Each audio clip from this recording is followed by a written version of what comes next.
हमारे जीवन में दुख का मतलब क्या है?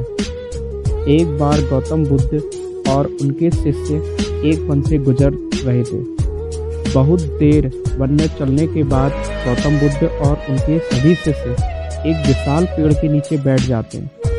उस पेड़ के नीचे एक अलग सी शांति होती है। सभी लोग उस शांति को अनुभव कर रहे होते हैं। कोई भी एक शब्द नहीं बोलता, चुपचाप उस शांति का अनुभव कर रहे होते हैं। कुछ देर बीतने के बाद गौतम बुद्ध का एक शिष्य उठता है और बुद्ध से पूछता है, बुद्ध, मैं आपसे एक प्रश्न पूछना चाहता हूँ। बुद्ध कहते हैं, पूछो, क्या प्रश्न है तुम्हारा? वह बुद्ध का शिष्य बुद्ध से पूछता है, बुद्ध, मैंने कभी भी आपको दुखी नहीं देखा। आपके चेहरे पर हर समय की अलग ही मुस्कुराहट रहती है, हमें भीतर तक आनंद से भर देती है। आपके चेहरे पर अलग सी चमक है जो हमें दुख से कोसों दूर करती है। पर मैं यह जानना चाहता हूँ कि मेरे भिक्षु बनने से पहले मेरे जीवन में बहुत सारा दुख था, जिसके कारण मैं भिक्षुक भी बन गया हूँ। पर मैं अभी तक नहीं जान पाया दुख क्या है। क्या आप मुझे बता सकते हैं कि वास्तव में दुख क्या है? बुद्ध मुस्कुराते हैं और अपने भिक्षु से कहते हैं, दुख एक विचार से ज़्यादा कुछ नहीं है। सभी लोग सुनकर चौंकते हैं और बुद्ध से पूछते हैं, परंतु बुद्ध, विचार तो आते हैं और चले जाते हैं, पर दुख एक बार आ जाता है तो जाने का नाम नहीं लेता। बुद्ध कहते हैं, मैं तुम्हें एक छोटी सी घटना बताता हूँ। एक नगर में एक धनी सेठ रहता है। उसके पास एक वफादार नौकर होता है। वह सेठ अपने नौकर पर बहुत विश्वास करता है।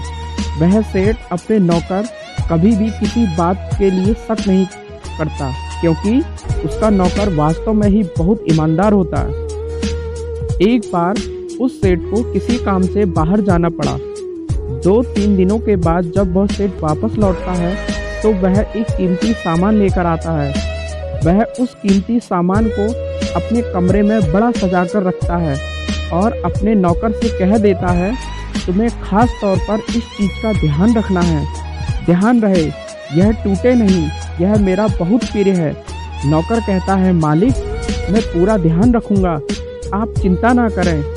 अगले ही दिन वह नौकर पूरे घर की सफाई कर रहा होता है। सफाई करते करते वह सेठ की उस कीमती चीज़ के पास पहुंचता है और उसकी भी सफाई करने लगता है। सफाई करते वक्त वह कीमती चीज़ उस नौकर के हाथ से फिसल जाती है और नीचे गिर जाती है। सेठ को यह बात पता चलती है और वह नौकर के पास आता है और नौकर को खूब डांटता धमकाता है। पर ना तो वह उस नौकर को नौकरी से निकाल सकता है और ना उसे पीट सकता है, क्योंकि वह उसका बहुत वफादार और पुराना नौकर है। इसलिए वह डांट धमकाकर उसे छोड़ देता है। सेठ अपनी उस कीमती चीज़ के बारे में सोचकर बहुत दुखी हो जाता है। रात होते और सेठ अपने कमरे में लेट जाता है। सेठ को नींद नहीं आ रही होती है, वो बहुत बेचैन होता है।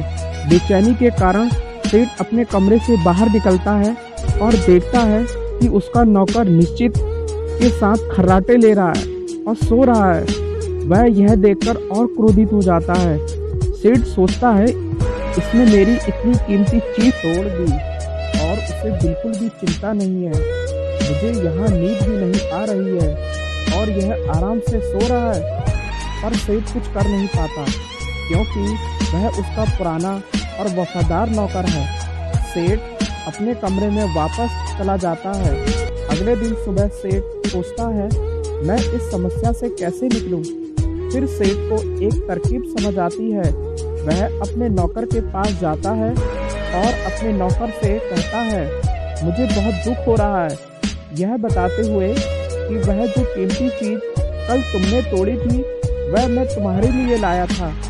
मैं चाहता था कि मैं तुम्हें उपहार में दूं, परंतु अब क्या कर सकते हैं, अब तो वह टूट गई।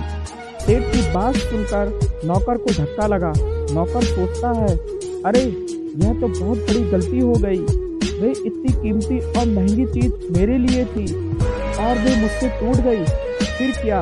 उस नौकर के मन में बेचैनी पैदा हो जाती है, दुख पैदा हो जाता है रात होती है और सेठ आराम से सोता है और वह नौकर बेचैन रहता है। उसे नींद नहीं आती। क्यों नींद नहीं आती? क्योंकि अब उस नौकर ने सेठ की उस कीमती चीज को आपसे जोड़ लिया, इसलिए वह दुखी हो रहा है। पहले उस नौकर के मन में यह विचार नहीं था कि वह कीमती चीज मेरी है, पर अब उसके मन में यह विचार है कि अगर वे कीमती चीज ना टूटती तो वो मेरी होती। बुद्ध कहते हैं दुख केवल एक विचार है, और यह विचार कैसे उत्पन्न हुआ? अपने आप को किसी से जोड़ने से। हम जिस चीज भी को अपने आप से जोड़ लेते हैं, उसे पकड़ने की कोशिश करते हैं, वह चीज हमें दुख देती है, क्योंकि वास्तविकता यही है कि कोई भी चीज हमसे जुड़ नहीं सकती। हर चीज आपके पास है, आपकी है, पर कुछ समय के लिए, कुछ समय के बाद वह आपसे दूर हो जाएगी। उस दूर होने की घटना को स्वीकार करें और आगे बढ़ें।